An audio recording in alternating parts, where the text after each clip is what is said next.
Hello, and we are back at it with another episode.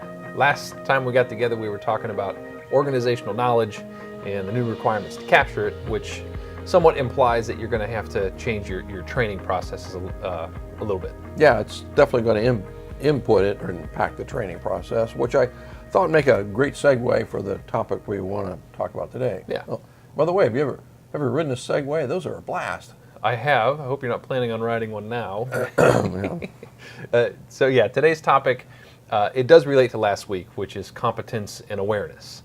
By the way, if I wasn't competent, I really wouldn't want you to be aware of it. We might be aware of it anyway, but The old standard, competence and awareness were lumped together. In fact, awareness had one sentence, but in the new revision, those are broken apart. Yes. And competence, they split them apart, and they've added requirements, obviously. So, let's take a look at what we're currently dealing with in the current revision. Okay, so in 6.2.2, we have competence, training, and awareness. They're all together. It says the organization shall A, determine the necessary competence for personnel performing work affecting conformity to product requirements. B, where applicable, provide training or take other actions to achieve necessary competence. C, evaluate the effectiveness of the actions taken. D, ensure that its personnel are aware of the relevance and the importance of their activities and how they contribute to the achievement of the quality objectives. And E, maintain appropriate records of education, experience, training, and qualifications. See 4.2.4. yeah. So I'm sure this is what you've been living with, and you'll notice in Clause D states that personnel have to be aware of the relevance and importance of their activities as how they apply to the quality objectives. So, as all of us who have been doing audits, and you are, I'm sure, aware, when you ask personnel on the floor, they're scrambling around looking for the quality policy, either in a banner or a card, but they also need to know that there are quality objectives and how their work affects them. Yes. Okay, so now let's take a look at what the revised standards are going to require. So we come to 7.2, competence. The organization shall A, determine the necessary competence of persons doing work under its control that affects the performance and effectiveness of the quality management system. B, ensure that these persons are competent on the basis of appropriate education, training, or experience. C, where applicable, take action to require the necessary competence and evaluate the effectiveness of the actions taken. D, retain appropriate documented information as evidence of competence. And note, consideration should be given for the periodic review of the necessary competence. Also note, applicable actions can include, for example, the provision of training to the mentoring of or the reassignment of current employed persons, the hiring or contracting of competent persons.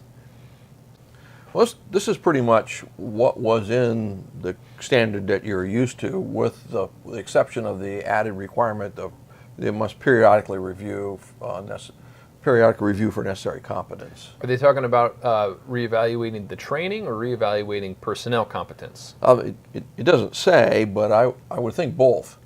So everything changes. Technology changes, processes changes, organizations change, customers change, jobs change.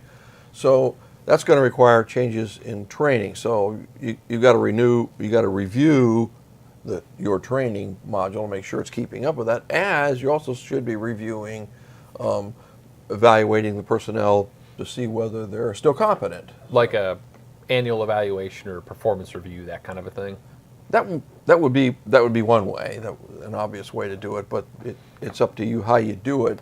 But there must be a method to meet that requirement. And the interesting thing is, this is a should, and in the standard of courses, a should is a shall with some leeway. Right. So you got to do something here. Yeah, and you'll notice that there's no awareness at all in those clauses. I wasn't aware of that.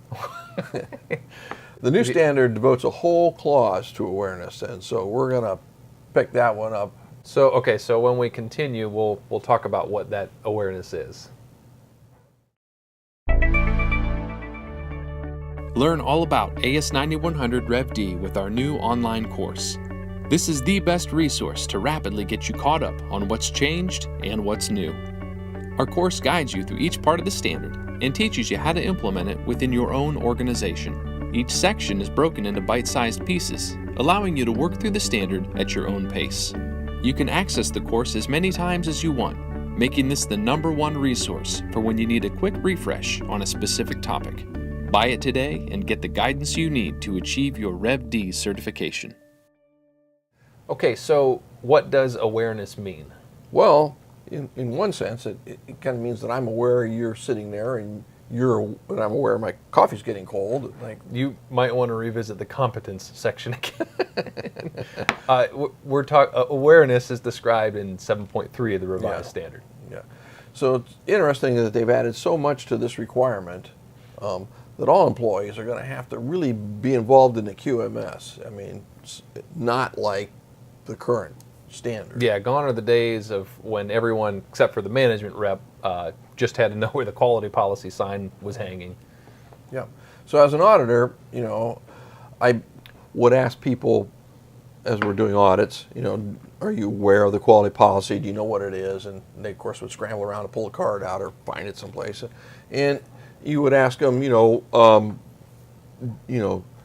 does your job affect the quality objectives? And if they knew what the quality objectives, there would be some fumbling around there. But we had all kinds of stuff. I mean, I was in a very large steel mill, and I was talking with a very large individual, and I asked him, so how does your job affect the quality objectives? He says, I make good stuff. Well, he didn't say stuff, but and since he was so big, that was a good answer for me. I was fine with that. Good to go. Okay. Well, the new standard is going to look for a little bit more than that, but we'll dive into that next time. Yeah. So, since we're going to dive in, can I ride my Segway? No.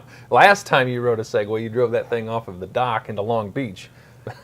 Yeah, it was probably just incidental that that Segway businesses, they're out of business now. They actually are now. So that'll do it for us for this week. As always, we invite your questions, comments, feedback. You can email us. You can hit us up on our website. We'd love to hear from you. And until then, we will see you next time. Stay competent.